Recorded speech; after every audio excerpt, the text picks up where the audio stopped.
लेकिन हम इस बात को समझ नहीं पाते, हम लोग हमारे साथ लोग बैठे रहते हैं। अब देखिए देश के अंदर मेरी समझ से 20 स्टेटों में बीजेपी की सरकार है कि नहीं? मैक्सिमम 20 स्टेट होंगे जो उसके पास कम से कम। उसके बाद भी केंद्र भी उनकी सरकार, मीडिया उनकी है, पैसे का पूरा खजाना उनके पास। उसके बाद भी वो लोग कंटिन्यूअस मेहनत करते हैं। आप ये नहीं कह सकते कि मेहनत नहीं करते, वो माइक्रो लेवल पे मेहनत करते हैं। उनके जो आरएसएस के जो लोग होते हैं कंटिन्यूअस वो लोग शाखा लगाते हैं, वीकली शाखा होती है, मंथली शाखा होती है, और उस शाखाओं में उनके 10 साल के बच्चे पहुंचते हैं, 12 साल के बच्चे पहुंचते हैं, 80 साल का बुजुर्ग भी पहुंचता है, 20 साल का नौजवान भी पहुंचता है। उनकी मंशा क्या रहती कि जो पावर मेरे हाथ में है वो पावर मेरे हाथ से कभी जानी नहीं चाहिए। और हम लोग क्या करते हैं, हमारे पास तो पावर ही नहीं है।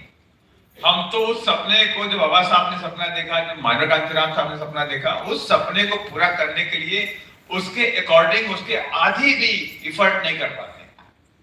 अगर उसका हम आधी इफर्ट करते, आधा इफर्ट कर लें, तो मैंने कहा 10 साल में तो हो सकता है कि इसी 29 में अपना काम पूरा कर दें, इसी 29 में काम पूरा। लेकिन बिना एफर्ट के नहीं बनने वाला, हर व्यक्ति को एफर्ट करना पड़ेगा।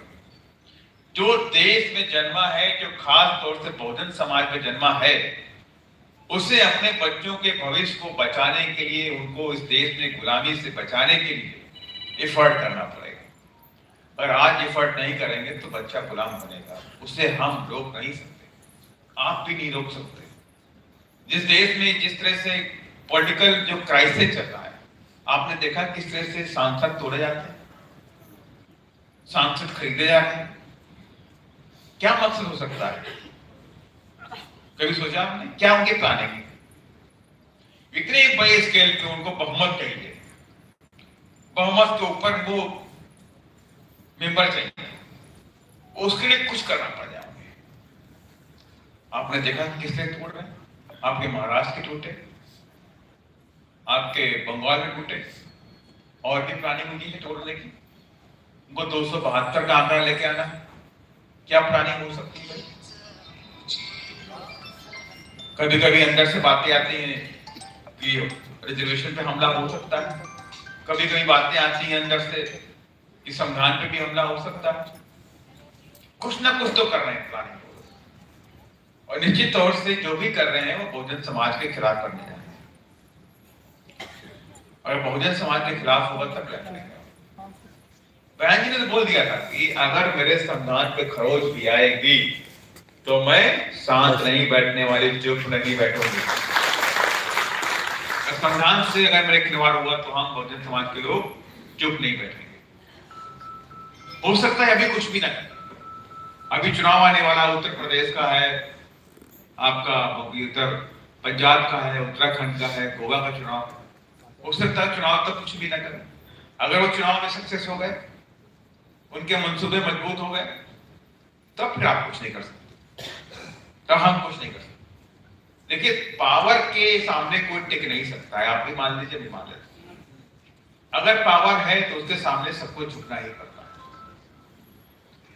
तो इसलिए मैंने कहा कि अभी वक्त है, अगर आप चाहते हैं कि ये मूवमेंट आगे बढ़े, जो हम सब ने सपना देखा है, वो सपना कम से कम हम सबके जीवन में ही पूरा हो जाए, तो उसके लिए आज से ही फर्क करना पड़ेगा। सारे लोगों की ये बातें हैं कि ये मेरा आदमी है, ये मेरी पार्टी का आदमी है, ये महान है, ये बौद्ध है, और ये मुची है, ये अलग है, फॉरगेट अबाउट दैट, सब भूल जाइए। बस एक बात याद रखिए कि हमें बहुजन समाज, हम बहुजन समाज के लोगों को केंद्र की सत्ता में पहुंचना है, और हम तो सबको जोड़ के आगे पहुंचना है। हम अकेले नहीं पहुंच सकते, हमें सबको जोड़ के आगे पहुंचना है। बाबा साहब ने तो बोला था यूनाइट योरसेल्फ, कहा नहीं कहा था, उन्होंने नहीं कहा था कि हमें भेद करना चाहिए आपस में, डिवाइड करनी है आपस में, बिल्कुल नहीं।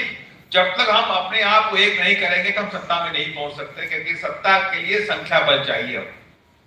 अब कोई युद्ध नहीं करना है कि बंदूक चला दो और लूट लो, ये कुछ नहीं भाई, आपको संख्या बल चाहिए, और संख्या बल तभी होगा जब आप सब